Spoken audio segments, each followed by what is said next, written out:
The country is divided along political and cultural fault lines. Racial and economic disparities are increasingly pronounced as a virus called COVID-19 continues to spread unabated throughout America. Martin Luther King Jr. found inspiration in American poet William Cullen Bryant's poem Battlefield, where the longtime editor of the New York Evening Post wrote, "Truth crushed to earth will rise again." The poem compares the lifelong struggle for truth to soldiers at war. Bryant compares truth to victory and error to defeat. Truth crushed to earth shall rise again. The eternal years of God are hers, but error wounded writhes in pain and dies among his worshipers. In 1971, a good friend of mine named Marvin Gaye, along with songwriters Alfred Cleveland and Ronaldo Benson, wrote a song that poses a probing question. A question that I believe challenges us today as we are in a battle for the heart of this nation and the lives of our children. Marvin writes, "I just want to ask a question. Who really cares? To save a world in despair. There'll come a time when the world won't be singing, flowers won't grow, bells won't be ringing. Who really cares? Who's willing to try to save a world that's destined to die? When I look at the world, it fills me with sorrow. Little children today are really gonna suffer tomorrow. Oh, what a shame. Such a bad way to live. All who is to blame. We can't stop living. Live for life. But let live, everybody. Live life for the children. All for the children. You see, let's save the children. Let's save all the children. Save the babies. Save the babies. If you want to love, you got to save the babies. All of the children. But who really cares? Who's willing to try? Yes, to save this world that is destined to die. Are we willing to try? Are we willing to live so that our children can live in a world that's better than the one we live in, a more loving, more just world, a peaceful world where Black lives matter? The reading from the gospel today is from Matthew, the 14th chapter, the 22nd through the 33rd verse. Listen now for a word from the Lord. Immediately, he made the disciples get into the boat and go on ahead to the other side, while he dismissed the crowds. And after he had dismissed the crowds, he went up the mountain by himself to pray. When evening came, he was there alone. But by this time, the boat, battered by the waves, was far from the land, for the wind was against them. And early in the morning, he came walking toward them on the sea. But when the disciples saw him walking on the sea, they were terrified, saying, "It's a ghost!" And they cried out in fear. But immediately Jesus spoke to them and said, "Take heart. Ludi, it is I. Do not be afraid." Peter answered him, "Lord, if it is you, command me to come to you on the water." So Jesus said, "Come." So Peter got out of the boat, started walking on the water, and came toward Jesus. But when he noticed the strong wind, he became frightened and began to sink. He cried out, "Lord, save me." Jesus immediately reached out his hand and caught him, saying to him, "You of little faith, why did you doubt?" When they got into the boat, the wind ceased, and those in the boat worshiped him, saying, "Truly, you are the Son of God." Following Jesus' miraculous feeding and healing of thousands, he was finally able to send the crowds away and send his disciples away and have some time alone with his Father. He sent the disciples away by boat to cross over to the other side of the sea while he dispersed the crowds. Then he went up the mountain by himself to pray. Jesus prayed from evening till the next morning before he descended the mountain and left to join his disciples. By now, they were far off from the land, but had not made it to the other side because they had been battered by the waves during the night. Jesus walked on the sea toward them. As the disciples saw him approaching, walking on the sea, they were frightened. You would be too. He called out to them and told them not to be afraid. "It is I, Peter." Peter seeks confirmation. "If it is you, command me to come to you on the water." Jesus beckoned him to come. But with the high winds, he became frightened and began to sink. And then he cried out to Jesus to save him. As Jesus reached out, he says, "You of little faith, why did you doubt?" Jesus' reaction to Peter and the disciples' response point us to the purpose of all we have witnessed to this point.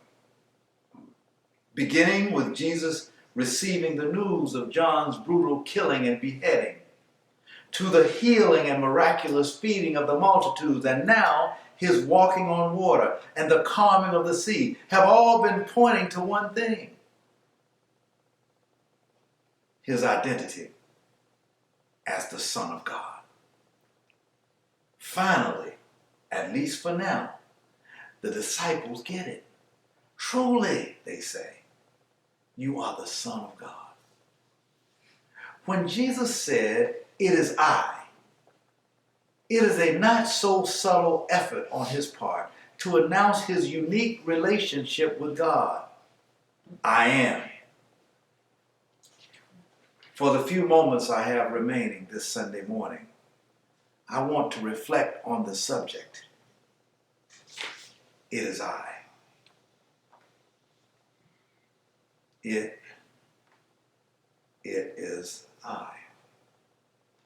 Knowing who Jesus is necessary for us to experience the fullness of faith in him. Jesus' "it is I" serves as an announcement of his identification as the Son of God. In the Gospel of John, he says, "Before Abraham was, I am." On another occasion, he probes his disciples, "Who do you say I am?" Some say it's John the Baptist. Some say, but no, you. Who do you say I am? It goes all the way back to Moses' question to God. "When the people ask me," Moses says, "what is your name? Then what shall I tell them?" And God said to Moses in Exodus, "I am who I am." This is what you ought to say to the Israelites: "I am has sent me to you." God also said to Moses, "Say to the Israelites, the Lord, the God of your fathers, the God of Abraham, the God of Isaac, and the God of Jacob has sent me to you. This is my name forever, the name you shall call me from generation to generation." You see, Jesus is I am with us. We are called to faith in God through Jesus Christ. His life, death, and resurrection are about the power of God and his identity as the Son of God. Not just another prophet, not just a wisdom teacher, but the very Son of God. The full content of our faith is believing that Jesus is the Son of God and that through faith in him, we become children of God and are united with Jesus and with God. You see, in the Gospel of John, Philip struggled with Jesus' identity once again. He asked Jesus in John to show him and the other disciples the Father, and they would be satisfied. Jesus responded, "Have I been with you all this time, Philip, and you still do not know me? Whoever has seen me has seen the Father. How can you say, 'Show us the Father'?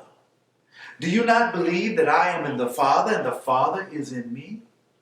The words that I say to you, I do not speak on my own, but it's the Father who dwells in me, doing his work. Believe me." That's good news right here. "Believe me that I am in the Father is in me, but if you do not, then believe me because of the works themselves. Very truly, I tell you, the one who believes in me will also do the works that I do, and in fact will do greater works than these, because I'm going to the Father. I will do whatever you ask in my name, so that the Father may be glorified in the Son. If in my name you ask me for anything, I will do it." Somebody ought to be shouting right now. You see, faith in Jesus as the Son of God gives us access to the same power that Jesus demonstrated through his life, death, and even resurrection from the dead. Jesus' testimony was always, "I do nothing on my own, only what I've witnessed the Father doing." He made it clear that our healing was not a function of his power, but our faith. Our faith opens the door to God's power. Only as I am, Son of the living God, is Jesus able to save us. Jesus is at once one who could identify with our pain and show us the way to eternal and abundant life. Knowing Jesus as the truth will help us see the deception of those who come claiming to be his disciples who don't know him. Those who stand in front of churches with Bibles talking about 2 Corinthians. Knowing him as the way will guide us and help us avoid the error of adopting the strategies of the enemies of God and seek the guidance of the Holy Spirit.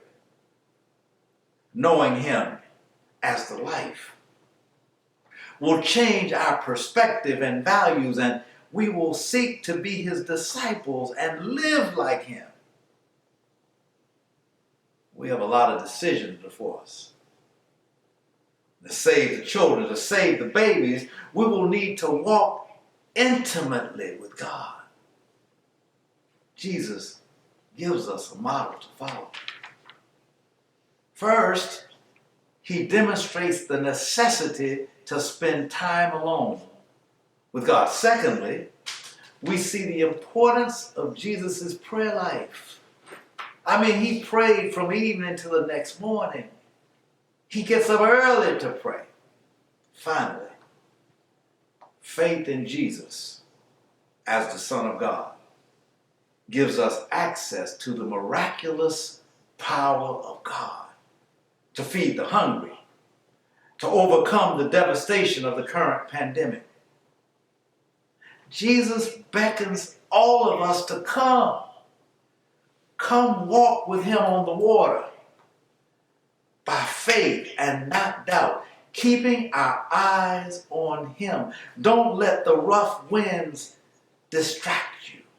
Walking in faith and remembering who he is and hearing his comforting voice as winds and storms rage in our lives, hearing Jesus say, "It is I. It is I that will overcome the virus. It is I. We can save the children if we don't doubt and listen to his comforting and reassuring voice saying, it is I. I'm the Son of God. I am who I am. It is I. The doors of the church are open. I pray that you hear his voice beckoning you to come into the water, and that you're not fearful, that you're not anxious, that you're not uncomfortable, because you can hear him. I know you can hear him now saying to you, as you consider becoming united with this community of faith, I know you can hear him saying, it is I.